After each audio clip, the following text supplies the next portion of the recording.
चाचा, चाचा, जल्दी से बाहर आओ। क्या हुआ बीरपाल? तुम इतनी बारिश में यहाँ क्या करने आए हो? सब ठीक है ना? चाचा, जल्दी से अपना घर खाली कर दो। गांव में सैलाब आ गया है। किसी सुरक्षित जगह चले जाओ। सब लोग गांव छोड़कर जा चुके हैं। बस हम ही रह गए हैं। जल्दी से अपना घर खाली कर दो। इतना कहकर बीरपाल वहां से चला गया और मधुसूदन चाचा ने अपने बेटे और बहू से कहा, बेटा मंगेश, जल्दी से अपना जरूरी सामान ले लो। गांव में बहुत बड़ा सैलाब आ गया है, जिसके बारे में अभी अभी बीरपाल बताकर गया है। हालात बहुत खराब होते जा रहे हैं। हमें तुरंत यहाँ से निकलना होगा। किसी सुरक्षित जगह जाना जरूरी है। ठीक है पिताजी, मैं और रज्जो अपना जरूरी सामान निकाल लेते हैं। आप मुन्नी को अपने साथ लेकर जल्दी से बाहर चले जाइए। हम भी तुरंत आपके पीछे आ जाएंगे।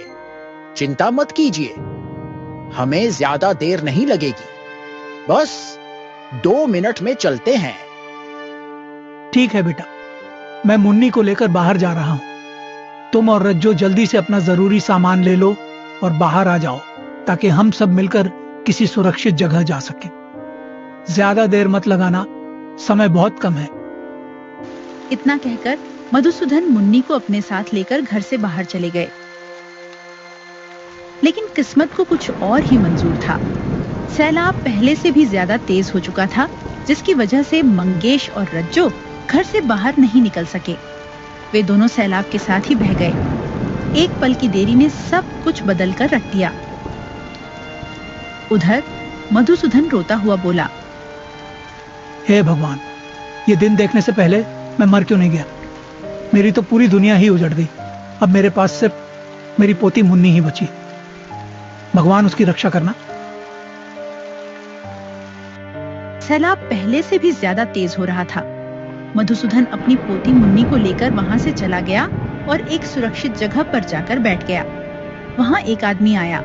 उसने मधुसूदन से कहा, चाचा, क्या हुआ? आप इतने परेशान क्यों हो?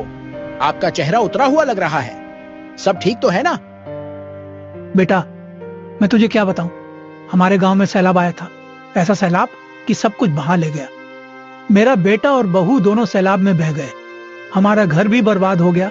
अब मेरे पास कोई ठिकाना नहीं बचा जहां मैं अपनी पोती को रख सकूं। मेरी पोती ने और मैंने सुबह से कुछ खाया भी नहीं है। चाचा, आप इसकी चिंता मत करो। पास के गांव में एक धर्मशाला है, जहां सरकार के लोगों ने उन सभी के लिए ठहरने का इंतजाम किया है जिनके गांव में सैलाब आया था। वहां खाने पीने की भी पूरी व्यवस्था है। चाचा, आप अपने पोते को लेकर वहीं चले जाइए। जब तक आपके गांव से सैलाब नहीं उतरता, आप वहां आराम से रह सकते हो। वहां और भी लोग हैं। आपको अकेलापन महसूस नहीं होगा। बेटा, यह तो बहुत अच्छा हुआ जो तुमने मुझे बता दिया, वरना मैं और मेरी पोती यहीं भूखे मर जाते। कोई बात नहीं चाचा, आप जल्दी से वहां चले जाओ और जब तक गांव से सैलाब नहीं उतरता, तब तक वहीं पर समय बिताओ। वहां आपको आराम भी मिलेगा और पोती को भूखा भी नहीं रहना पड़ेगा। ठीक है बेटा, मैं अभी चला जाता हूं। फिर मधुसूदन अपनी पोती को लेकर वहां की ओर चल पड़ा। थोड़ी देर चलने के बाद जब वह वहां पहुंचा, तो उसने देखा कि गांव का कलेक्टर खड़ा है। पहले तो मधुसूदन डर गया, लेकिन फिर हिम्मत करके उसने कलेक्टर से कहा, बेटा, ये वही धर्मशाला है जहां वे लोग रह रहे हैं जिनके गांव में सैलाब आया था। हाँ चाचा, ये वही धर्मशाला है जिसकी आप बात कर रहे हो। लेकिन आप क्यों पूछ रहे हो? पर आप यहाँ क्या कर रहे हो? बेटा, हमारे गांव में भी सैलाब आया था, जिसकी वजह से हमारा पूरा गांव सैलाब के साथ बह गया। मुझे यह पता चला था कि जिन लोगों के गांव में सैलाब आया है, सरकार ने उनके लिए इस धर्मशाला में जगह दी है, इसलिए मैं यहाँ आया हूँ।